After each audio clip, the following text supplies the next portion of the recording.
Invito al presidente de las dos fundaciones auspiciantes, el doctor Néstor Karlosik, a presentar al disertante.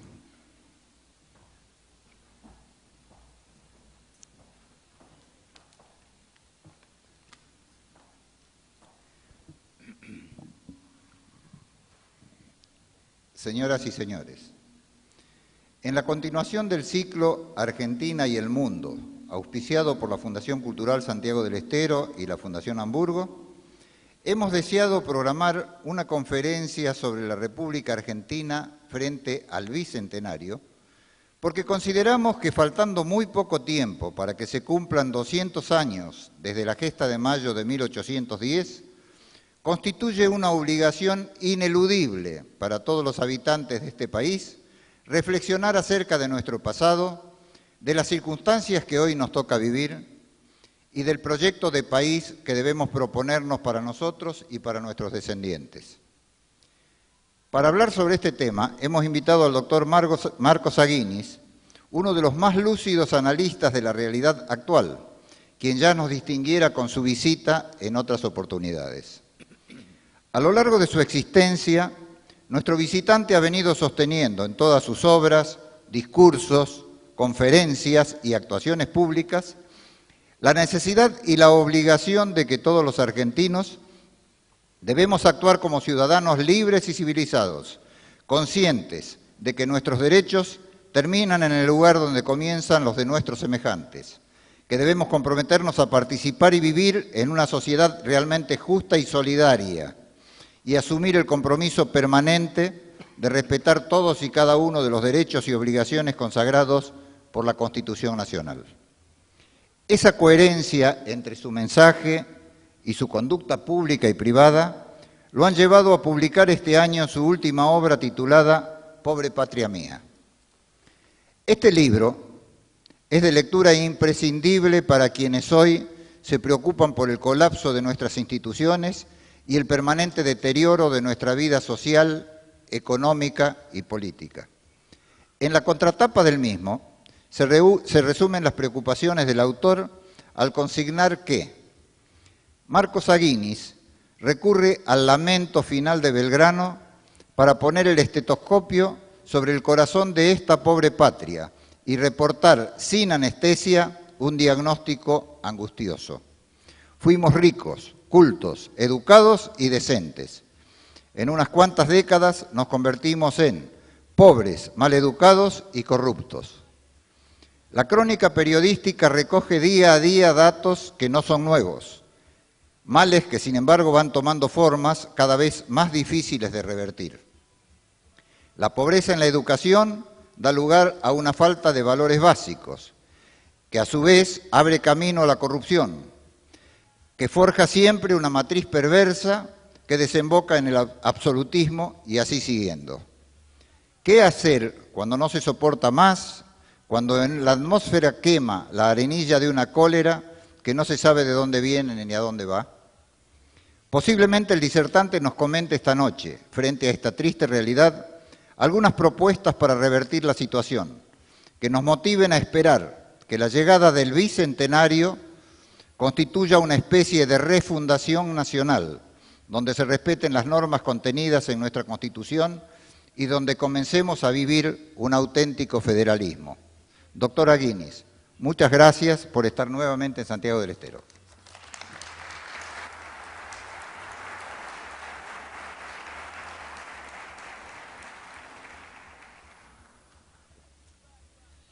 Muchas gracias, doctor Ick, y gracias a la Fundación Hamburgo que me ha formulado la invitación de venir a disertar otra vez en esta querida ciudad.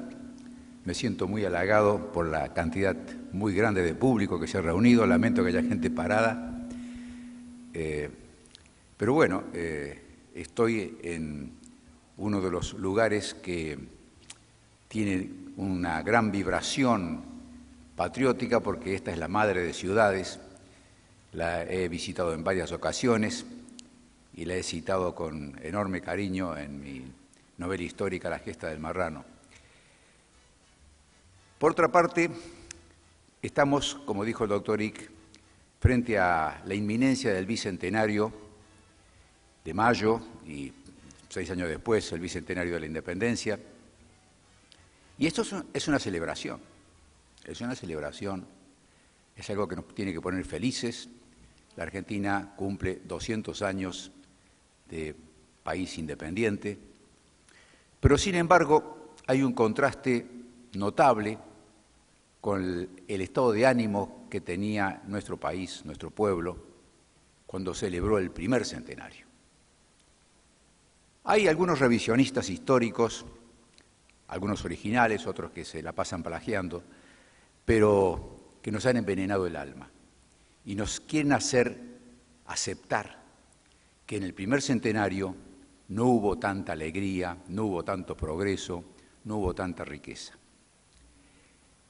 Y cuando yo me refiero a el clima auspicioso, esperanzado, que vibraba en el primer centenario, en ningún momento digo de que la Argentina era el paraíso terrenal, de que todos estaban bien, de que no había pobres, de que no había conventillos, de que no había estafas.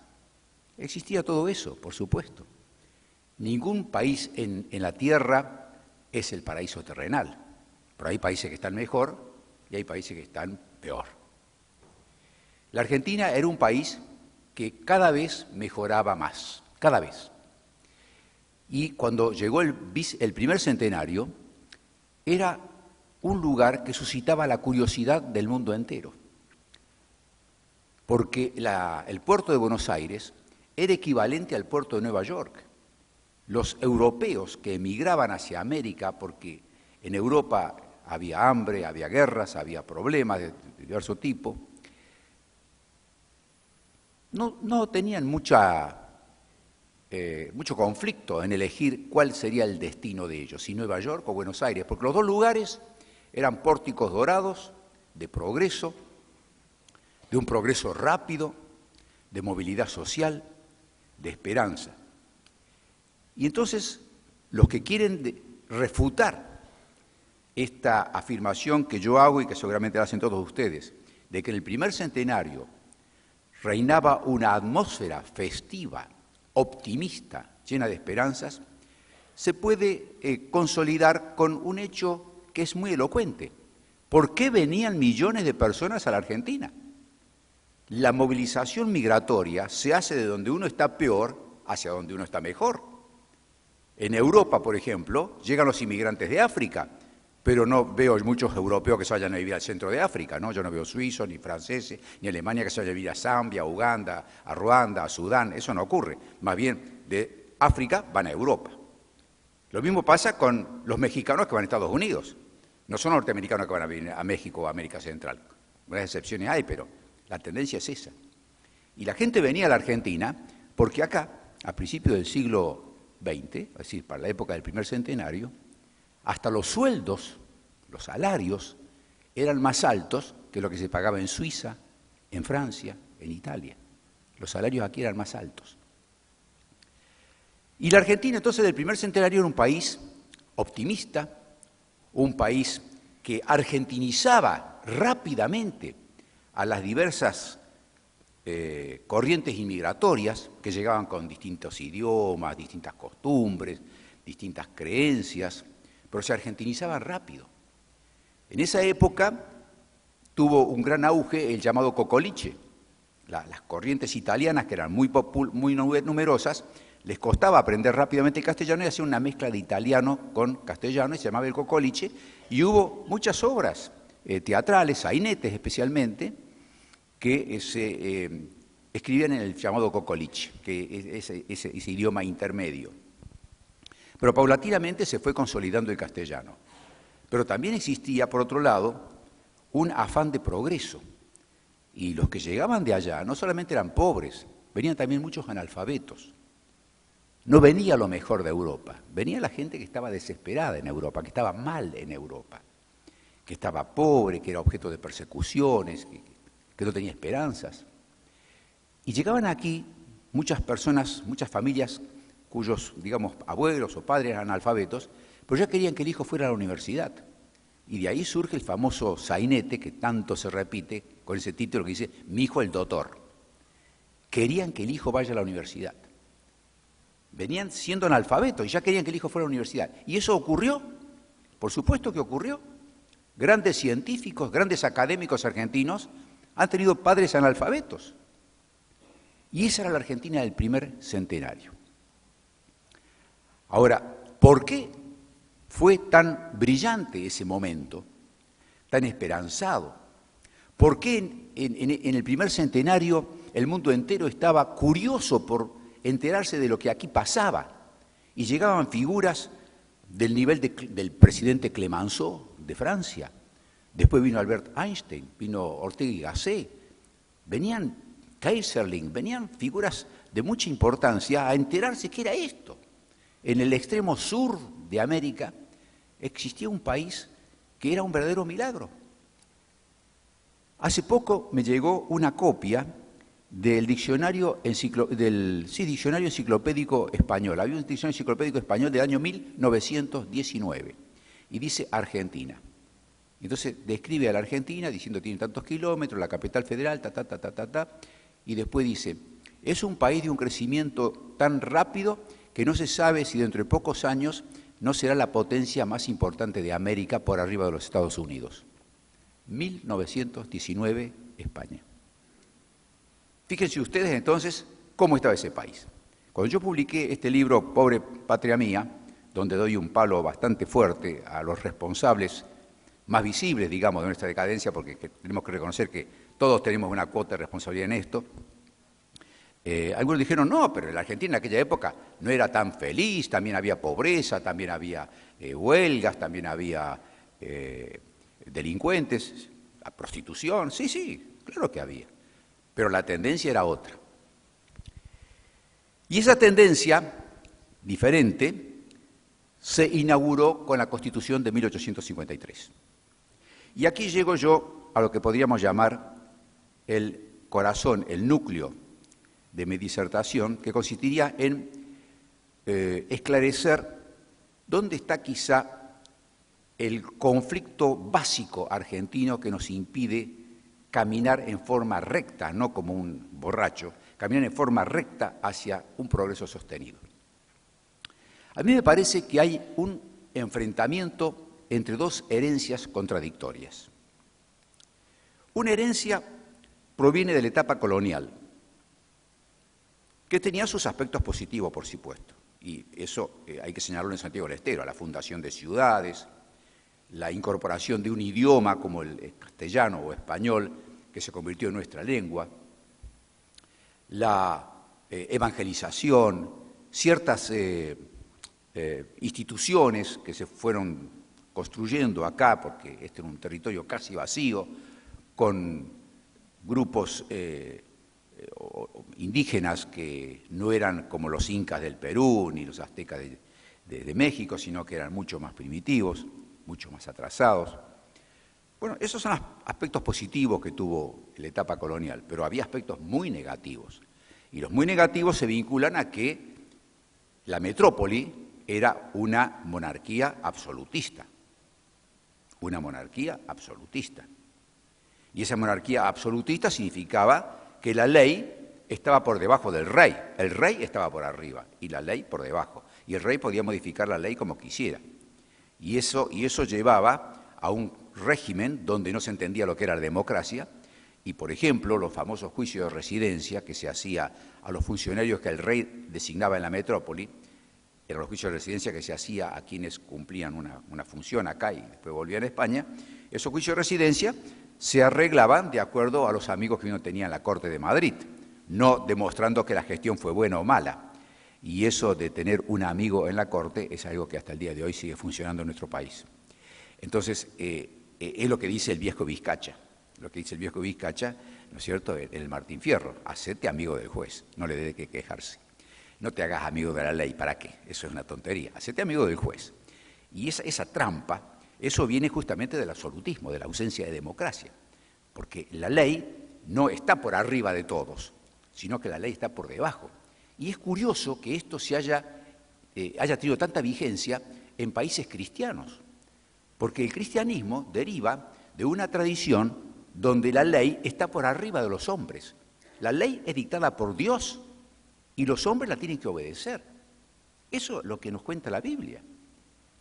Fíjense ustedes que hay un pasaje en la Biblia vinculada con el rey David, que es el rey más importante del Antiguo Testamento, que es genealógicamente el ascendiente de Jesús. Y el rey David había cometido un grave pecado. No sé si ustedes recuerdan la historia de que él, que era un rey poderoso, estando una noche sobre la terraza de su palacio, ve a lo lejos una casa y ve a una mujer bellísima y averigua quién es esa mujer.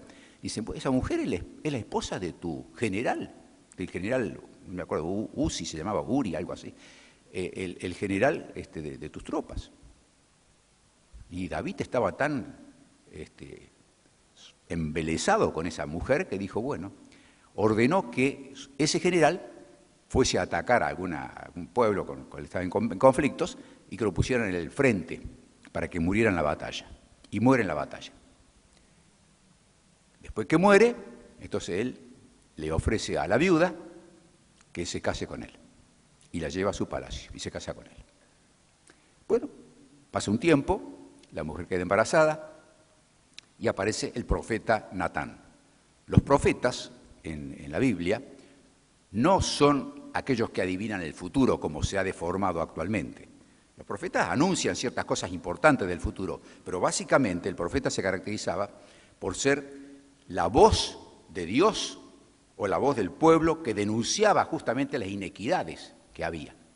Es muy clara, por ejemplo, la conducta de Juan el Bautista, que hacía denuncias terribles, que volvían locos a los reyes, a las autoridades. Y bueno, todos los profetas del antiguo Israel se caracterizaban por eso. Aparece Natán en la corte de David, los profetas tenían acceso directo hasta la sala del trono, así como Hugo Moyano va derecho a la Casa Rosada, bueno, los profetas entraban derecho a la sala del trono, y Natán le dice al rey, tengo que contarte una historia para que tú como rey juzgues qué se debe hacer con lo que te voy a contar.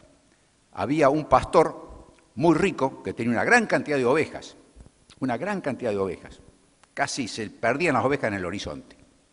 Y un día recibe a un invitado que él apreciaba mucho y decide ofrecerle la más rica de las ovejas y hacerle un buen banquete.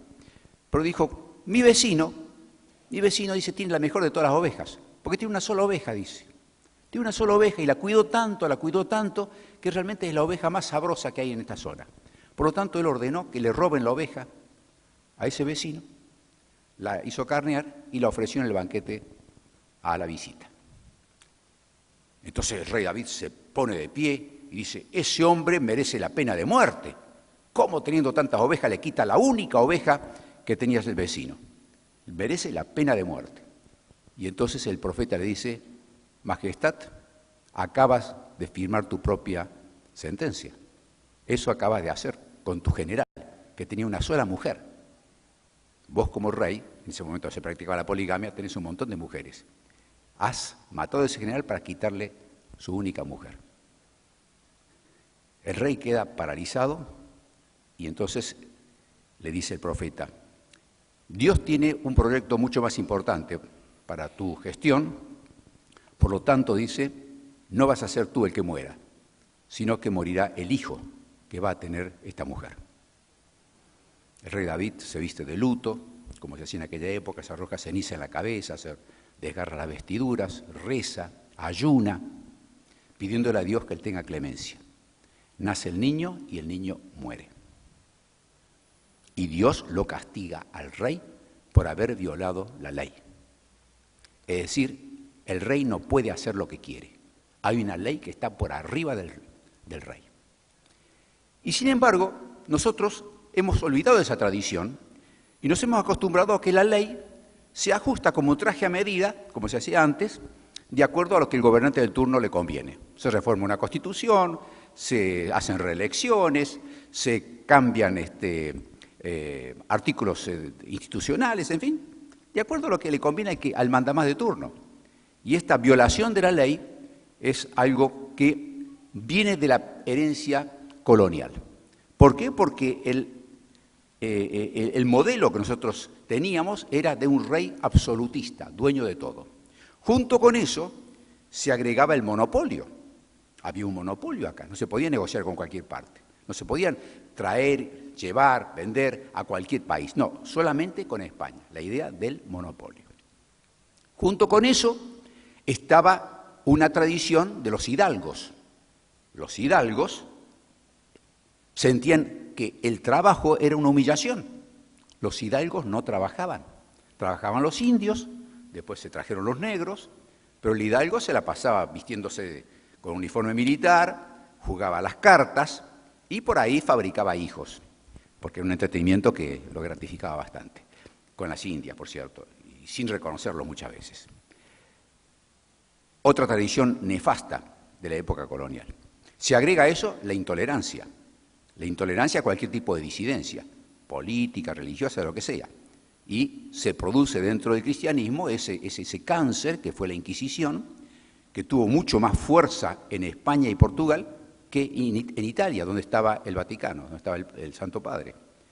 La Inquisición española y portuguesa fue mucho más feroz e intolerante que la misma Inquisición en otros países de Europa, posiblemente por la influencia islámica que hubo en España, que tenía un ingrediente de intolerancia muy intenso. Todo eso es parte de la herencia colonial. Y esa herencia colonial rigió entre nosotros 300 años. 300 años. En la historia argentina, esos 300 años son como un gran agujero negro. Porque en general, cuando se lee los libros de estudio, se habla de la fundación de las ciudades, algunas cositas por ahí, y se pega un salto y llegamos a las invasiones inglesas. Y nos salteamos 300 años, como si nada hubiera pasado. Y en esos 300 años lo que pasó fue consolidarse ese régimen, esas ideas absolutistas, intolerantes, de no trabajar, de no darle valor a la cultura. La Inquisición, entre otras cosas, era la que censuraba el ingreso de libros, estaba prohibido que llegaran novelas acá, el Quijote estaba prohibido, no podía entrar acá, no entraba el Quijote, por ejemplo. Y todo eso fue la herencia que duró hasta finales del siglo XVIII, en que poco a poco llegan a la Argentina las ideas de la Ilustración, que en Europa empiezan a tener un gran desarrollo. La Revolución Gloriosa Inglesa, que fue un siglo antes de la Revolución Francesa, con pensadores como David Hume o John Locke, luego Montesquieu en Francia, Voltaire, etc., van generando un cambio de visión a favor de la democracia, a favor del respeto recíproco, a favor del pluralismo, a favor de la tolerancia, a favor del progreso, a favor de la educación. Y eso llega aquí a la Argentina y se va constituyendo una segunda herencia. ¿Quiénes son los que propugnan esta segunda herencia?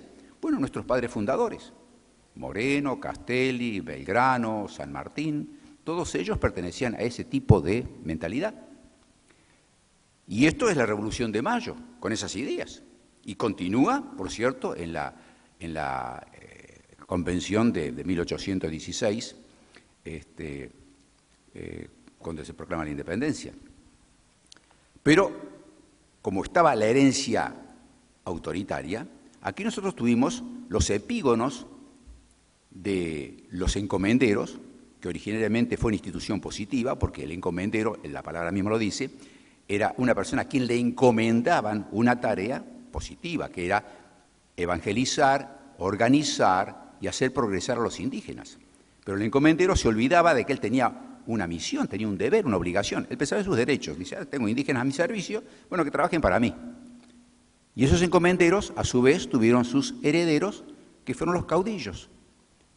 Y ustedes se acuerdan muy bien que el caudillo era dueño de vidas y haciendas. Era como un pequeño rey, dueño de vidas y haciendas. ¿Por qué era dueño de vidas y haciendas? Era un pequeño rey.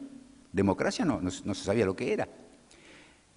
Hay caudillos que nosotros los recordamos con gran cariño, porque, digamos, ingresaron a nuestro folclore, a nuestras tradiciones, tienen aspectos pintorescos, pero no es lo mejor que tuvo nuestro país, porque estaba en contra de la democracia, estaba en contra de la igualdad.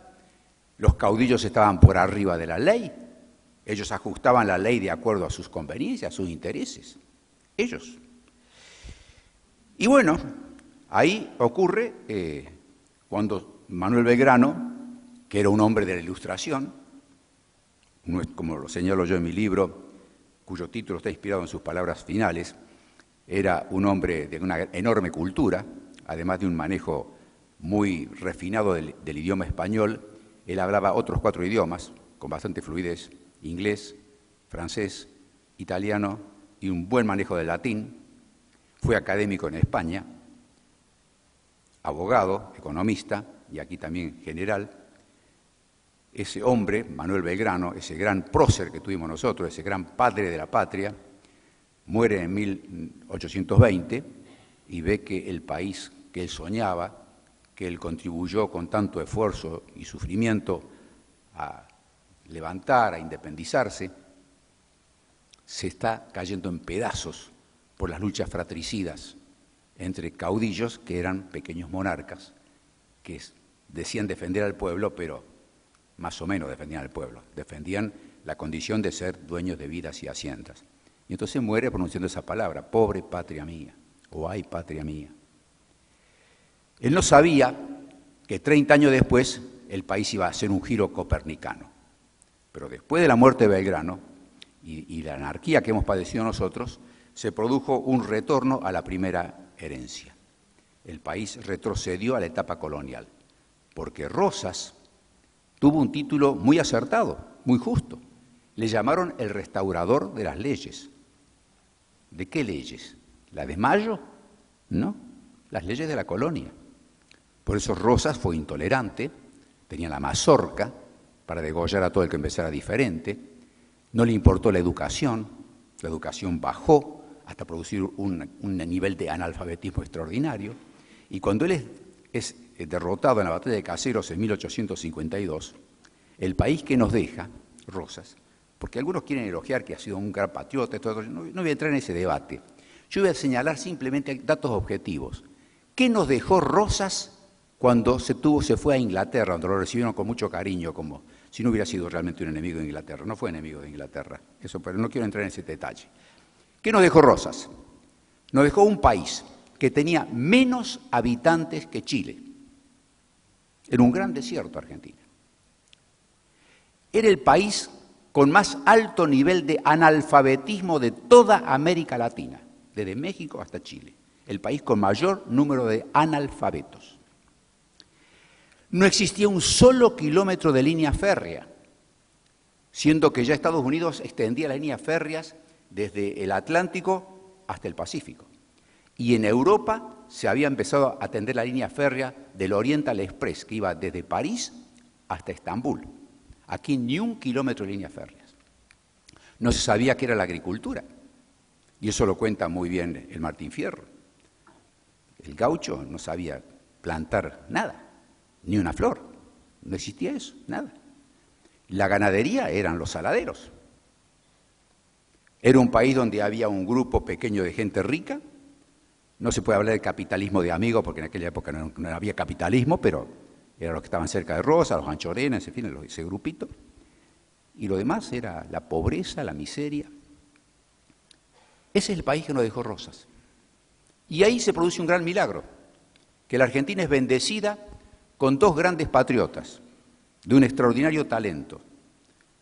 Uno es Juan Bautista Alberdi, que vivía en el exilio, se tuvo que huir del país, por supuesto, vivía en Valparaíso, en Chile, abogado, y que se había interesado mucho en el tema constitucional, y estudiaba las constituciones de todos los países de América Latina. Entonces él hacía las críticas en las publicaciones, los artículos que publicaba en el diario El Mercurio de Chile, que ya existía en aquella época, sobre las constituciones de los diversos países, y cuando se entera que cae Rosas, entonces él es objeto de una inspiración poderosa que no lo deja ni dormir, y en menos de 3 meses escribe su libro Bases, que tiene más de 300 páginas, donde está toda la Constitución de 1853, hasta el prólogo. El famoso prólogo de la Constitución fue propuesto por Alberdi. Ese libro él lo imprime en la editorial del diario El Mercurio de Chile, lo manda a Argentina, como se hacía en aquella época, a lomo de mula por la cordillera, después con caballos que hacen sus postas hasta llegar a todas partes, y ese libro llega a la casa de uno de los caudillos de aquella época, que tenía todos los defectos de los caudillos, que estaba atornillado a su silla, a su trono, pero que tenía dos cualidades muy importantes. Una, que le gustaba la lectura, y otra, que era un patriota. Y me refiero a Urquiza. Urquiza lee el libro de Alberdi, queda tan impresionado que inmediatamente ordena la reedición y lo hace distribuir por todo el territorio de las Provincias Unidas en aquel momento. Urquiza, además, como era un gran patriota y un hombre de visión, convoca el Acuerdo de San Nicolás. El Acuerdo de San Nicolás nos tiene que llenar de orgullo y de tristeza. De orgullo porque se adelantó en un siglo a los famosos pactos de la Moncloa. Todo el mundo habla de los pactos de la Moncloa, que se celebraron en España, en la época del gobierno de Adolfo Suárez, y en la cual todo el arco político español, desde el Partido Comunista de un lado hasta los conservadores con Fraga Iribarne del otro lado, firmaron un acuerdo mediante el cual decían: los grandes problemas del pasado, los crímenes del pasado, los enfrentamientos del pasado serán juzgados como deben ser juzgados, pero nosotros miramos hacia adelante. Nos unimos para que España crezca y progrese. Y a partir de ahí España empieza a crecer y a progresar. Esos son los pactos de la Moncloa. Por eso lo hicieron 100 años antes los argentinos, dirigidos por Urquiza, porque el Acuerdo de San Nicolás es eso. Urquiza convocó a rosistas y antirrosistas para que nos uniésemos, se uniesen en aquel momento para un proyecto nacional. Y el proyecto nacional fue la Constitución de 1853. Y a partir de esa Constitución, una Constitución moderna, progresista, liberal, ejemplar, que no cometía los errores de las otras constituciones de América Latina. Por ejemplo, Alberdi en su libro critica las diversas constituciones y, por ejemplo, me acuerdo que cuando se refiere a la de Perú, dice: si los peruanos hubieran querido garantizar su atraso con su constitución, no lo podrían haber hecho mejor. Se lo mandaba a decir con toda ironía y con toda fuerza, en forma directa. Y así fue criticando las otras constituciones y proponía la suya. Y la Argentina fue la mejor de todas las constituciones. Y gracias a esa constitución, la Argentina comienza a progresar. Y Urquiza fue además un gran patriota. Fue un gran patriota no solamente por el Acuerdo de San Nicolás, sino porque la Argentina, ustedes saben bien, tiene un problema casi de origen, y es la cabeza de Goliat, como decía Martínez de Estrada, Buenos Aires. Y Buenos Aires no quería aceptar esa constitución y ser igual que las demás provincias. Quería más, y no se le pudo dar más. Entonces Buenos Aires no firmó la Constitución de 1853 y se separó del resto. Entonces tuvimos nosotros dos Argentinas. Una Argentina con capital en Paraná, y el presidente era Urquiza, y otra Argentina que era, la provincia de Buenos Aires.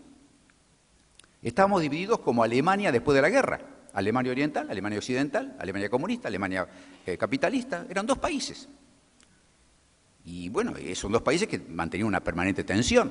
Ocurre la batalla de Cepeda, en la batalla de Cepeda gana Urquiza. Entonces se firma la Constitución de 1860, Buenos Aires ya acepta esas cosas, pero no logra integrarse en forma clara, y entonces llega la batalla de Pavón. Y en la batalla de Pavón, Urquiza revela su extraordinario patriotismo, porque son patriotas aquellos que son capaces de sacrificarse por el bien del país. Urquiza estaba ganando la batalla de Pavón. Pero si Urquiza volvía a ganar la batalla de Pavón y volvía a vencer a los de Buenos Aires, el país no se unía. Entonces Urquiza, estaba ganando la batalla, decide retirarse del campo de batalla. Y triunfa los de Buenos Aires, encabezados por Mitre. Y después Mitre es presidente de la República, pero es amigo de Urquiza, y Urquiza es amigo de Mitre. Lo que se logra en ese momento es unificar el país. Por eso yo digo que Urquiza es un gran patriota, un hombre ejemplar en ese sentido. Lo cierto es que a partir de ese momento, la Argentina empieza a avanzar en la dirección de la segunda herencia, la herencia ilustrada, la herencia institucional, la herencia democrática, la herencia del pluralismo. Por ejemplo, uno de los debates más importantes que hubo en la Convención Constituyente fue la libertad de cultos. En aquella época se creía que aceptar la libertad de cultos era cometer una herejía. Y muchos convencionales dijeron, no, vamos a ir al infierno, ¿cómo vamos a aceptar la libertad de cultos? Y ustedes saben quién defendió la libertad de cultos en aquel momento, otro motivo para estar orgullosos, lo hizo un sacerdote, Fray Mamerto Esquiú. Fray Mamerto Esquiú fue quien más elocuentemente defendió la libertad de cultos. Y en ese sentido también nos adelantamos en 100 años a otro acontecimiento mundial extraordinario como fue el Concilio Vaticano II. El Concilio Vaticano II, inaugurado por Juan XXIII en 1962, decide que la política de la Iglesia en materia de cultos es la libertad de cultos. Y de ahí se empieza a desarrollar los movimientos ecuménicos, que en este momento son una bendición en el mundo, obviamente, y dejamos atrás las luchas interreligiosas, excepto los fanáticos, que bueno, que por su fanatismo no quieren entender que los seres humanos somos hermanos y tenemos que respetarnos unos a los otros. Y yo le decía recién que teníamos que estar tristes con respecto a lo que fue el Acuerdo de San Nicolás, porque en aquel momento los argentinos, a pesar de que había enfrentamientos muy serios y había gente que tenía heridas muy profundas por los asesinatos de la Mazorca, no nos olvidemos del caso de Nicolás Avellaneda. El padre de Nicolás Avellaneda, Marco Avellaneda, fue degollado, fue decapitado por las tropas de Rosas y la cabeza de él colocada sobre una pica en el centro de Tucumán, donde hay una estatua de la libertad de Lola Mora en este momento. Nicolás Avellaneda no tuvo resentimientos, no persiguió a nadie. Entonces nos ponemos tristes porque, caramba, ¿cómo es posible que en aquel momento no había rencor, no había odio, y sí había una decisión fuerte, potente, de una Argentina mejor? Es que en ese momento había una visión. Y esa visión, ese pensamiento estratégico, fue llevándonos a que cada vez la Argentina mejorara más. Y por supuesto que no fue una mejoría, un progreso recto, fue una marcha de borracho. Íbamos así, con marchas, contramarchas, cosas que no eran buenas, pero la tendencia era una tendencia de progreso y de democracia, que cada vez era más sólida. Porque la herencia colonial nuestra no es la herencia que tuvieron, por ejemplo, los Estados Unidos. Es muy fácil de entenderlo. Estados Unidos, toda la América del Norte, no tenía ni oro ni plata. Por lo tanto, la metrópoli, que era Londres, no le interesaba. En el arte, hay que respetar la creatividad, la imaginación del ser humano. El arte es la expresión que nace en la subjetividad del músico, del poeta, del novelista, del escultor. Sale de su subjetividad. Pero esa idea de controlarlo todo determinó que en la Unión Soviética se estableciera también el control sobre el arte. Y surgió entonces, a través de quien estaba a cargo de la cultura rusa, que era un tipo muy primitivo, muy autoritario, Plejánov, el realismo socialista. Él decía, en la sociedad socialista, toda la producción artística tiene que responder a las normas del realismo socialista. Por lo tanto, todo escritor, todo poeta, todo pintor, todo escultor, todo músico tiene que respetar esas normas. Y es así como se persiguió y se mató a muchos escritores, y como músicos, compositores como Shostakovich, que fue un genio, cayó en desgracia varias veces, porque a Stalin o a Plejánov no le parecía que su música, la música de Shostakovich, no era suficientemente socialista. ¿Y qué quería decir con eso? Nadie podía entenderlo. Era como la época de la censura de la Inquisición, era cosa de locos. Bueno, eso de querer controlar la creación artística les revela hasta qué punto llegaba la alienación, la locura. Si se quería controlar la creación artística, entonces todo lo demás también hay que controlar, mucho más. Controlar la producción, controlar, y aparecieron los planes quinquenales, y apareció la colectivización forzosa. La colectivización forzosa especialmente en Ucrania, que era la zona más rica, porque Ucrania tiene una pampa húmeda igual que la nuestra, una zona riquísima. Se produjo la expropiación, porque ya tenemos que hacer los coljoses, las granjas colectivas, hacían la expropiación, porque de esa forma entonces la producción va a ser mucho más importante, porque no es lo mismo que cada agricultor siembre lo que quiere, a que nosotros desde el Comité Central del Partido, desde Moscú, le digamos a qué tiene que dedicarse cada pedazo de tierra, grandes, Y entonces esa forma la producción va a ser muy superior a la de cualquier país capitalista. Resultado, millones y millones de gente que muere por hambruna. Por hambruna. Porque el sistema no funciona. No funciona así. No funciona así. Querer controlar todo es igual al médico que cree saber más que el paciente. Miren, hay médicos que son tan omnipotentes que al paciente le ordenan tomar cierto tipo de medicamentos o suprimir tal cosa de alimentos y cosas así, sin observar claramente al paciente, sin darle tiempo a ese organismo para que exprese lo suyo. Un buen médico hace un buen y atento diagnóstico, un fino diagnóstico, trata de entender lo que le pasa al paciente y trata de ayudar a ese cuerpo para que se vaya recuperando. Pero la parte principal de la recuperación la hace el propio organismo. Si el organismo tiene algo tan terrible como un cáncer que no puede ser frenado con nada, por más medicamento que le den, ese organismo va a morir. Pero si ese organismo tiene una disfunción que puede ser mejorada a través de una ayuda, ese organismo se va a curar. Pero hay médicos que no piensan así, que quieren a toda costa que el organismo responda a lo que él cree que debe suceder. Entonces, así ocurre que muchos médicos se van de vacaciones y el paciente mejora. Vuelve el médico, el paciente empeora y puede morirse.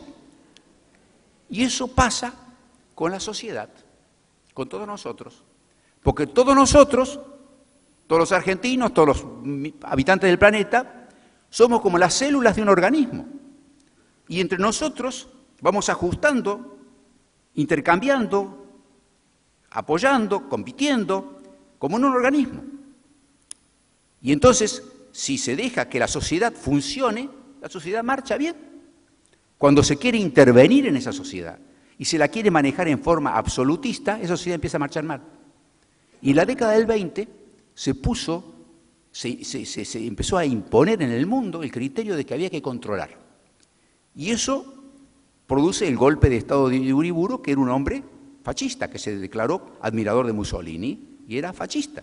Y apenas asumió, quiso hacer lo que hizo Chávez, lo que Correa, todos los Evo Morales, en fin, reformar la Constitución. Uriburu quiso reformar la Constitución y hacer una Constitución fascista, suprimir la de 1853, que es liberal, y establecer una fascista. Felizmente no tuvo éxito, tuvo que irse. Pero antes de irse, nos dejó una terrible plaga. ¿Saben cuál es? El transitorio impuesto a los réditos. Porque en la Argentina los impuestos siempre son transitorios, son por poco tiempo, pero no se van nunca más. Ponen un impuesto y no se va más. Entonces, él estableció el impuesto a los réditos. ¿Y qué significa esto? Significa un impuesto que lesiona en forma directa. Es como un tiro al corazón al federalismo, porque significa dinero que va al puerto, que va al Estado central. Y ese impuesto a los réditos no duró 6 meses, ni 1 año, ni 3 años. Duró hasta ahora, se llama impuesto a las ganancias en este momento. Es eso. Es el impuesto a las ganancias que vaya. Entonces ya el Estado Nacional no se maneja solamente con los ingresos de la aduana, se alimenta con el impuesto a las ganancias. Y después se inventan otros impuestos, como el impuesto al cheque, por ejemplo. Ustedes en Santiago del Estero firman cheques, ¿no es cierto? ¿Por qué el impuesto al cheque no queda en Santiago? ¿Por qué va a Buenos Aires? ¿Por qué? ¿Por qué? Para que desde Buenos Aires, nuestro monarca, pero eso corresponde a todos esta gestión, otras también, haga con ese dinero lo que quiere. Después le devuelve a través del mecanismo de la coparticipación, que es un mecanismo que no solamente cada vez le da menos a las provincias, cada vez le quita más y le da menos a las provincias, sino que incluso no tiene el pudor de darle a tiempo lo que la ley marca. Muchas se dan tarde, por cuentagotas, hacen esto, lo otro. Y así se fue violando entonces esta Constitución de 1853. Y a partir de 1930, la Argentina comienza su decadencia. Nosotros hablamos de la década del 30 como la década infame por la historia del fraude. Bueno, ¿cómo le llamaremos a esta década, no? Que tenemos candidatos testimoniales, reparto de colchones antes de la elección, etcétera. Bueno, cosas que también son tremendamente fraudulentas, cambio de la fecha de elecciones, en vez de octubre, en junio, cosas así.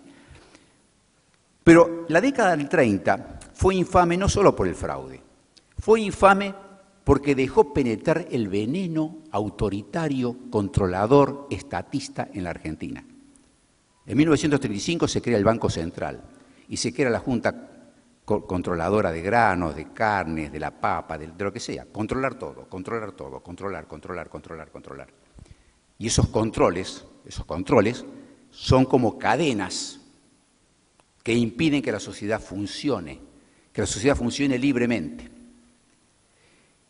Y ahí falta la visión clara de en qué plano nos estamos moviendo. Hay una gran confusión, hay un gran error. Les voy a contar una anécdota para aliviar un poco la tensión que tal vez genere este tema, y después les voy a explicar un poco qué significan realmente los impuestos. Una persona, digamos de mi edad o un poco mayor que yo, digamos, para que yo mantenga mi juventud. Un poco mayor que yo, va a ver al médico, es un hombre que padecía de la vista. Yo tengo anteojos con poca graduación y veo muy bien, felizmente. Eso me permite todos los días sentarme ante mi computadora para arrancarle a la computadora belleza y verdades.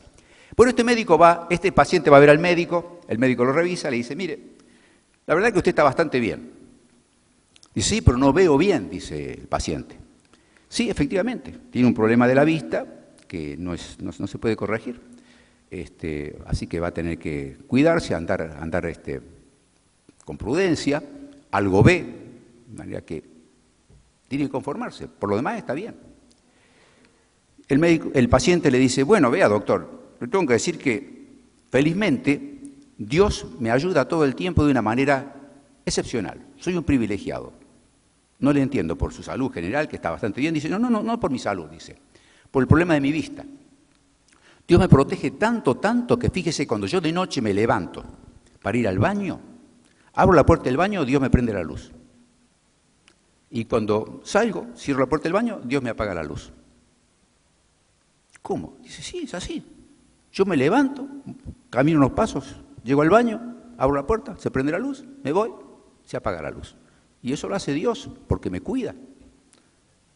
Bueno, el médico se despide del paciente, el paciente se va, y rápidamente le llama por teléfono a la hija, diciéndole, mire, estuvo su papá conmigo, lo encontré bastante bien, pero tengo miedo de que está desarrollando un delirio místico, que puede derivar en qué sé yo, una demencia, no sé qué. Tenemos que tener cuidado en esto. ¿Por qué me dice esto, doctor?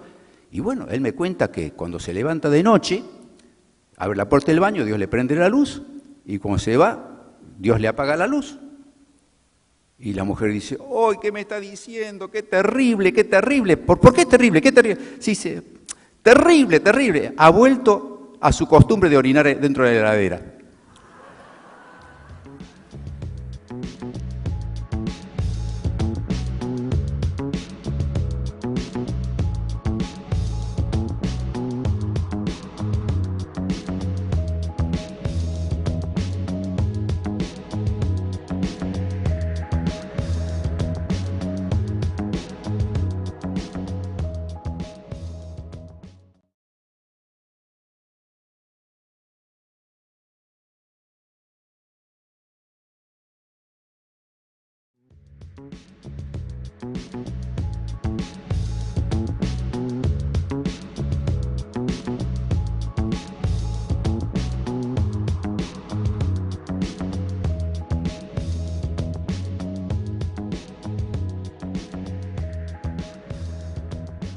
Bueno, este asunto, esta distorsión,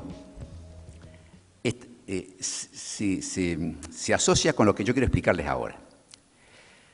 Nosotros tenemos la sensación, la creencia, el error de suponer que los impuestos son legales, que son buenos, y sin embargo son una atrocidad.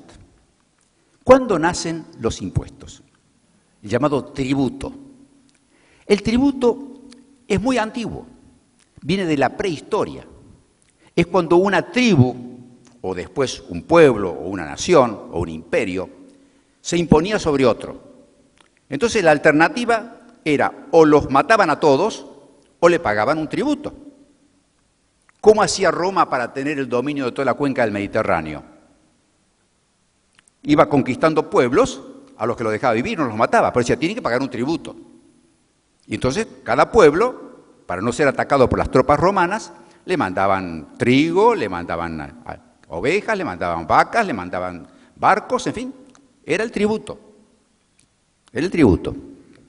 O sea que el tributo es la cuota que se paga a un vencedor, a un opresor, para que a uno le perdone la vida. El Evangelio cuenta un caso muy interesante. Por ejemplo, ustedes recuerdan que Jesús habló mucho con las prostitutas, trataba de ayudarlas, con los ladrones, con los delincuentes y con los publicanos. ¿Ustedes saben qué son los publicanos? Muchas veces se repiten cosas y no se sabe lo que significa. Publicano es el recaudador de impuestos. Eso es el publicano, recaudador de impuestos. Y habla con un publicano, Mateo, y le dice a Mateo, Jesús le explica a Mateo que él está cometiendo un grave pecado, que él está quitando dinero a sus hermanos judíos para mandarlos a los enemigos que son el Imperio Romano. Él está cometiendo un pecado. Él no puede hacer eso. Él está robando a sus hermanos para mandárselo al opresor que está en Roma. Mateo lo entiende, abandona su trabajo, lo sigue a Jesús, después se convierte en uno de los 4 evangelistas. Eso es el publicano, el recaudador de impuestos. Los tributos son eso.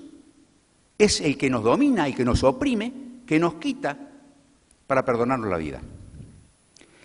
Con el desarrollo de la civilización apareció otro elemento que habitualmente es poco tratado, que es el precio. El precio significó un salto muy positivo en la relación humana.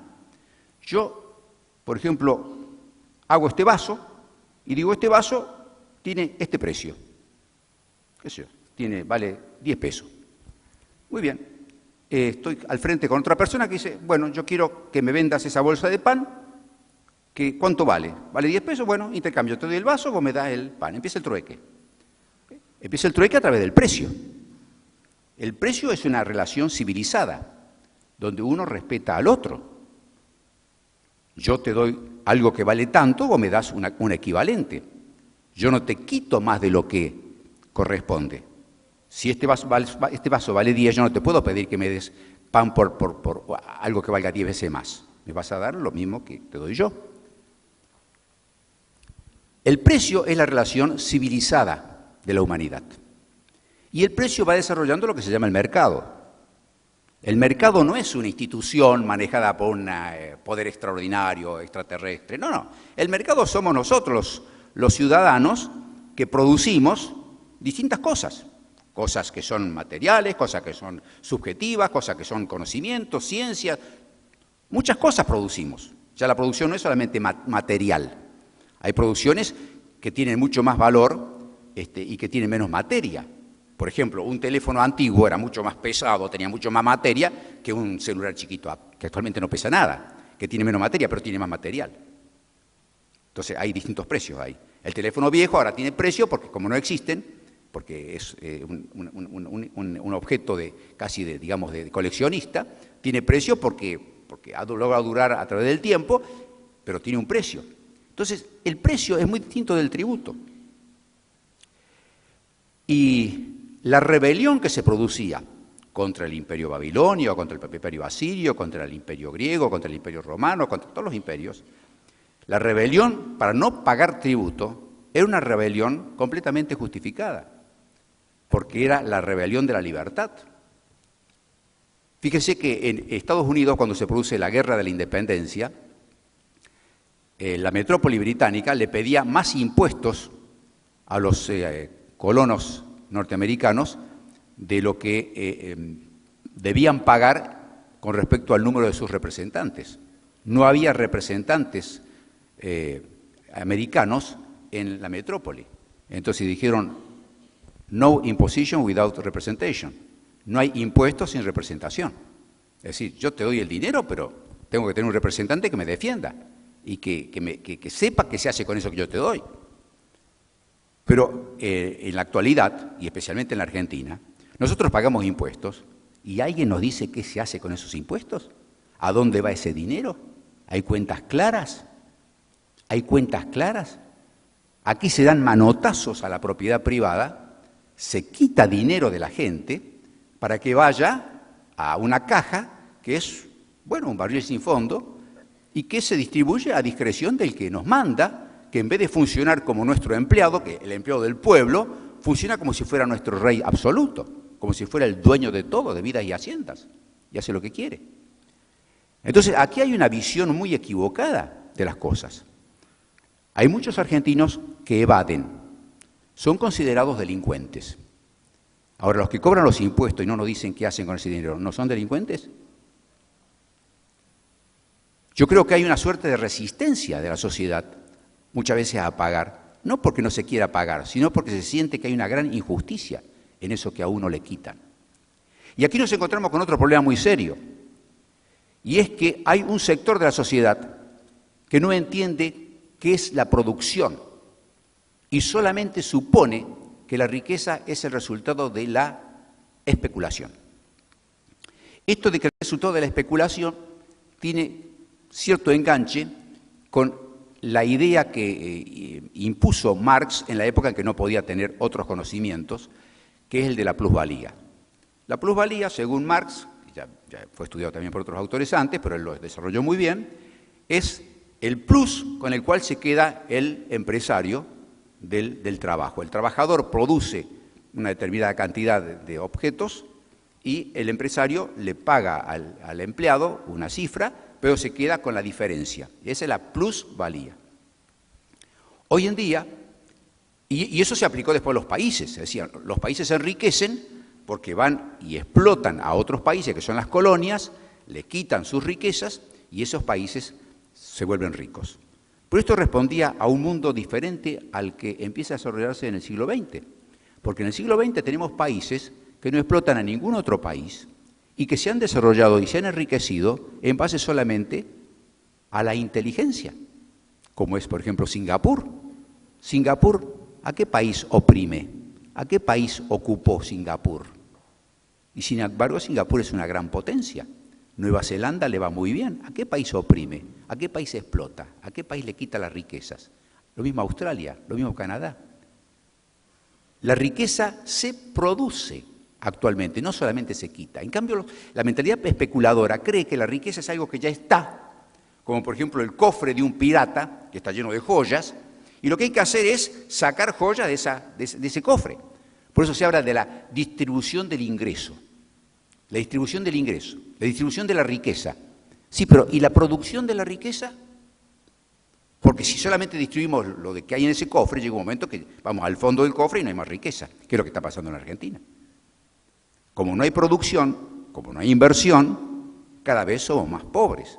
Y por más que se distribuya la riqueza bien, no se la distribuye bien tampoco, pero suponiendo que se la distribuya bien, si no hay producción, vamos a ser cada vez más pobres. La diferencia con la Argentina del primer centenario es que era un país que producía y se enriquecía cada vez más. Es cierto que había gente muy rica, que había terratenientes, que había gente como Anchorena que tenía extensiones enormes de tierra. Pero ahora tenemos a un Hugo Moyano que también tiene muchas tierras y no es presidente de la sociedad rural. Debería serlo, ¿no? Pero bueno, aquí hay grandes confusiones. Entonces, la riqueza se produce, no es producto de la especulación. ¿Y qué pasa con el productor? El productor es completamente lo opuesto al especulador. El productor invierte, corre riesgos al invertir, tiene que sudar con su inversión. Puede que le vaya mal y entonces tiene que ahí poner en marcha la tenacidad e insistir y volver a probar. Y por ahí fracasa de nuevo y vuelve a probar hasta que finalmente obtiene una ganancia. Y cuando obtienes una ganancia, ese productor que la obtuvo con mucho esfuerzo y con mucho sudor, no le gusta que vengan y se la quiten así nomás. Y ahí está el conflicto con el campo. Porque el sector agropecuario es el resultado del sudor, de la inversión, del esfuerzo, de la insistencia. En cambio, el matrimonio presidencial, se fue a Río Gallegos a especular, ejecutando hipotecas, que significa quitarle la heladera, que significa quitarle los muebles, quitarle la vivienda a la gente que no podía pagarla. Es decir, sacar de un lado para otro. Esa es la especulación, yo le saco. Entonces, su riqueza es haber sacado propiedades de otros, por no haber producido nada. Además, es una provincia que tenía regalías petroleras, no es una provincia productora prácticamente de nada, y entonces se metió en la cabeza el método de la especulación como la única forma de tener riqueza, y desprecia a los productores, la producción agropecuaria o la producción industrial, cualquier tipo de producción, o la producción artística. La producción es resultado del esfuerzo, del sudor, de la inteligencia, de la perseverancia. Esta diferencia determina que en la Argentina estemos realmente perdidos, confundidos, y por eso somos un país verdaderamente contradictorio que da motivo a carcajadas impresionantes. Se habla, por ejemplo, de que aquí estamos sufriendo el escándalo de la pobreza, como lo dijo muy bien el Papa, el escándalo de la pobreza. Tenía que haber dicho todavía el escándalo de que aquí hay gente que se muere de hambre, en la Argentina, que se muere de hambre. Sin embargo, el Estado Nacional, que hace con nuestro dinero sin preguntarnos nada a lo que se le canta, le regala 600 millones a la AFA. Yo les pregunto si una persona que se muere de hambre va a gozar mucho la televisión para ver un partido de fútbol. ¿Con qué televisión?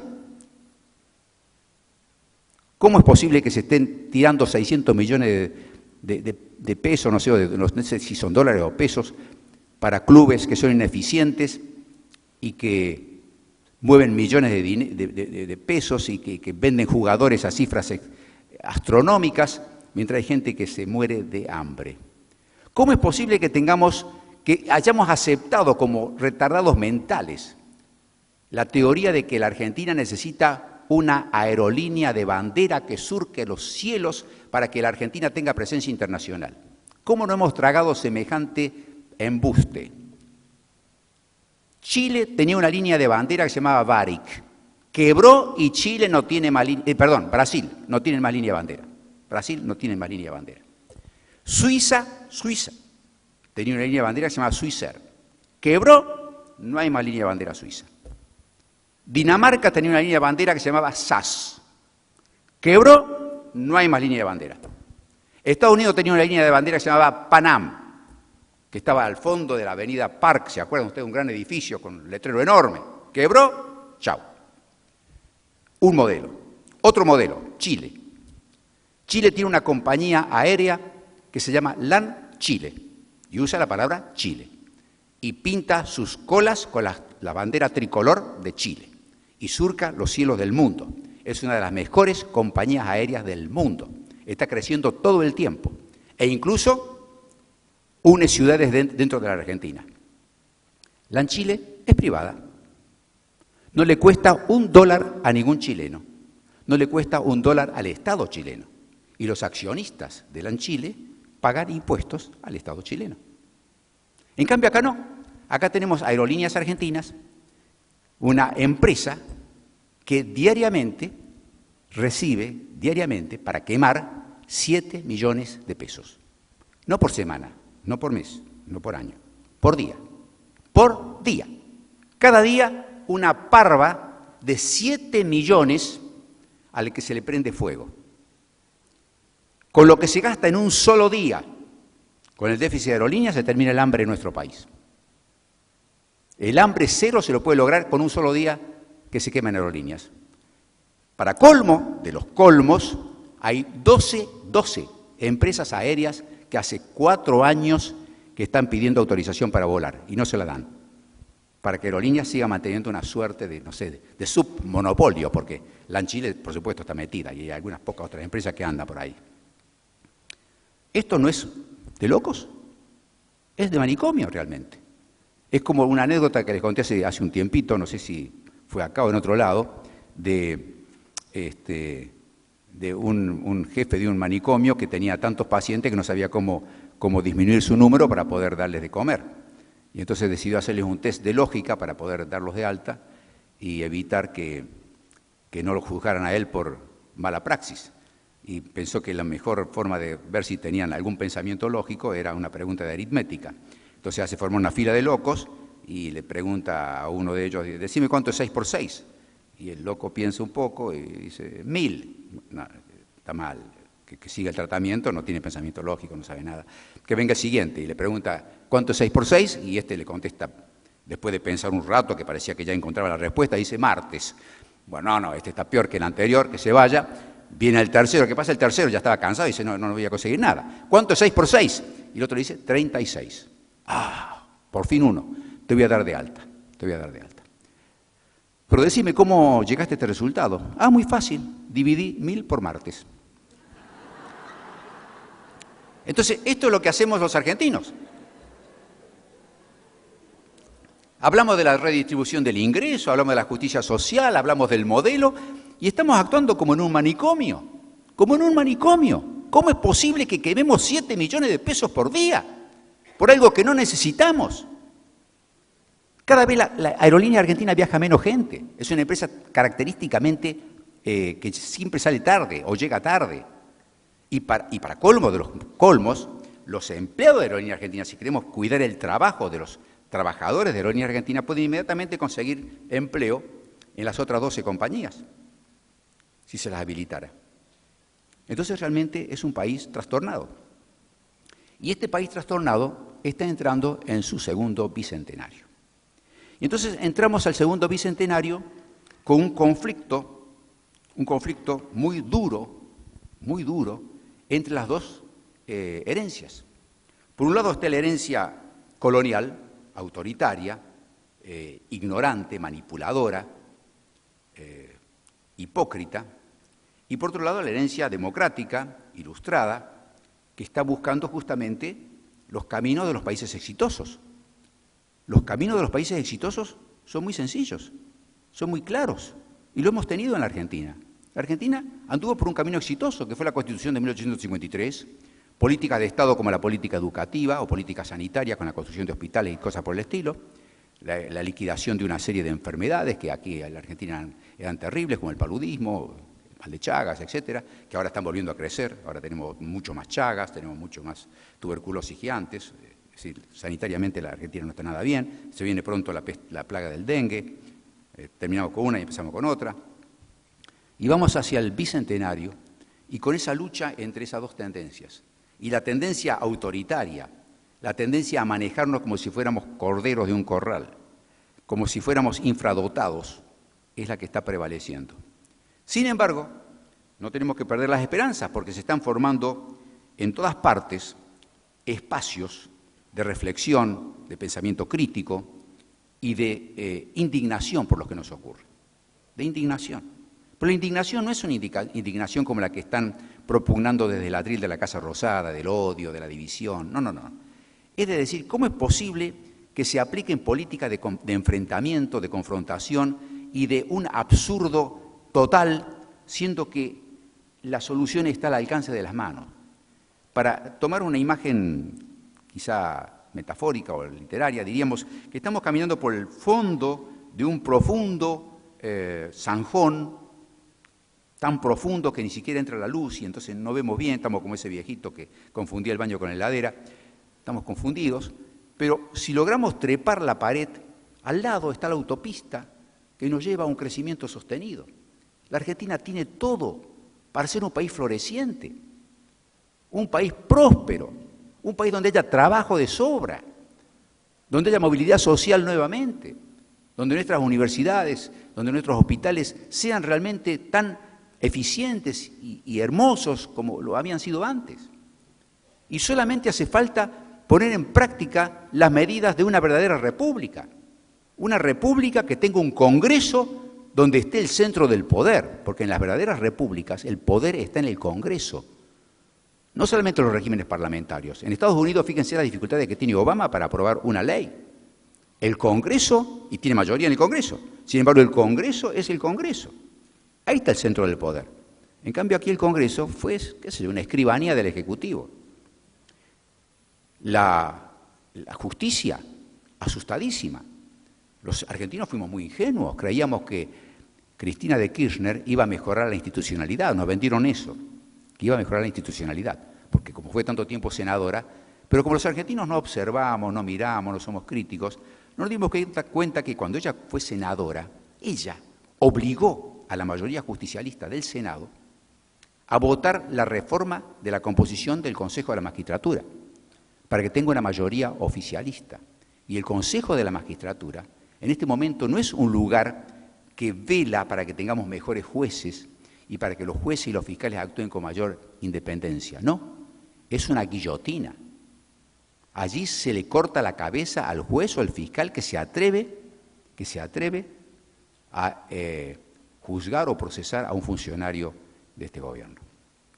Y por eso hay algunos casos, según me han llegado informaciones, que algunos jueces honestos están cajoneando, demorando, esperando si en diciembre, cuando asuman los nuevos diputados y senadores, se vuelve a cambiar el Consejo de la Magistratura y se lo convierte en un organismo eficiente, neutro, correcto, ecuánime, y los jueces y fiscales van a poder actuar como corresponde. Pero por ahora no lo pueden hacer, porque o el fiscal o el juez que pretende sancionar a un funcionario que goza de la protección del matrimonio presidencial, bueno, ese juez está liquidado, está perdido. Esa es la triste realidad que tenemos. Sin embargo, como le dije recién, vuelvo a ese punto, en la Argentina se están formando distintos ámbitos de reflexión. Vengo de Tucumán. En Tucumán está la Fundación del Tucumán, que está trabajando también en distintos pensamientos y estudios y tendencias y hace seminarios y trata de ver cómo se pueden encarar las cosas en nuestro país. Aquí funciona la Fundación Hamburgo. En Buenos Aires creé yo el Grupo Aurora, que pretende articular a todas estas instituciones. En Córdoba está ocurriendo lo mismo, en Mendoza está ocurriendo lo mismo. Hay espacios espacios dentro de la universidad, fuera de la universidad, donde los argentinos estamos comenzando a pensar, decir, esto no puede ser. No puede ser que la Argentina, que tiene tantas posibilidades de crecer, de ser un país próspero, le esté pasando lo que está pasando. Ustedes saben que diariamente se van millones de dólares al exterior. Hay una fuga permanente de capitales y para colmo de males hay una fuga permanente de cerebros. Hay un montón de argentinos que se van afuera, que se van a trabajar afuera. Y hay muchos argentinos que se van a invertir afuera, que se van a invertir especialmente en el sector agropecuario. Van a invertir a Uruguay, que tiene un gobierno genuinamente socialista, pero un socialismo de veras, no lo que aquí se llama socialismo, qué sé yo lo que se llama acá, progresismo, no sé qué es. Pero allí invierten en Uruguay, porque tienen garantías de que la inversión esa va a ser respetada, que los contratos van a ser respetados y no le van a hacer retenciones arbitrarias. De modo que la Argentina no está perdida. Y yo soy de aquellos que opinan que nuestro bicentenario tiene que extenderse durante 6 años, del 2010 al 2016, porque en estos 6 años, que es mucho tiempo, posiblemente tengamos, casi seguro vamos a tener la posibilidad de revertir muchas cosas, porque ya los argentinos estamos empezando a darnos cuenta de que hay discursos que son falsos y actitudes que son insostenibles. Hace poco, viajando en un taxi en Buenos Aires, cerca de la Avenida General Paz, estaba conversando con el taxista, que hablaba en forma muy tranquila, y yo le pregunté qué provincia era, me dice, soy de Misiones, pero estoy viviendo ahora, dice, en el Buenos Aires profundo, el segundo cordón, que es el lugar donde Kirchner sacó la mayor cantidad de votos, que es el sector más pobre, más dadivoso, más subsidiado del país. Y ese sector lo ha votado a Kirchner, ¿no? Que sacó, bueno, menos del 30%, pero bueno. Entonces él me dice, yo pertenezco a ese sector. Y antes de las elecciones recibimos una partida muy grande de colchones de la marca Piero, me dio hasta la marca Piero. Y la marca Piero es una buena marca de colchones. A cambio de entregar nuestro voto a Scioli y a Kirchner. Entonces los vecinos, sabiendo que esto era un soborno manifiesto y casi humillante, muchos argentinos que no aceptan ser humillados de esa forma, se reunieron y decidieron lo siguiente. Me dice, ¿sabe lo que decidimos? Digo, no, dígame, que Decidimos aceptar los colchones, pero votar por quien queremos. Como diciendo, te devolvemos la picardía. Y por eso nos sacó la cantidad de votos que esperaba sacar, a pesar de ese fraude patriótico, que es el reparto de colchones. Quiere decir que la sociedad está mucho más espabilada, mucho más alerta, está mucho más madura que muchos de los políticos que no actúan como actuó Urquiza, que no actúan con la suficiente generosidad, patriotismo, y que están peleándose por cosas menores, y está empezando la candidatura presidencial del 2011, cuando el problema es inmediato. Tenemos hambre, tenemos desocupados, tenemos pobreza, tenemos enfermedad, tenemos gente sin techo. Esa es la urgencia. Para el 2011 falta mucho tiempo. Para los argentinos 2 años es una eternidad. Pero estamos acostumbrados a querer buscar el Salvador, el Felipe II, el rey que venga aquí y nos arregle todo. No, así no se arregla un país. No se arregla con un rey que viene de arriba. Lo que hace falta es actuar como actuó el profeta Natán, con la anécdota que le conté del rey David. Es decir, nosotros tenemos que ser el profeta Natán. Tenemos que ser los representantes del pueblo que digan, esto no está bien, y esto tiene que hacerse de esta forma. Y aprender a pedirle rendición de cuentas a nuestros políticos, a la gente que nosotros elegimos. Porque los elegimos para que sean nuestros representantes, para que sean nuestros empleados. Los políticos son nuestros empleados.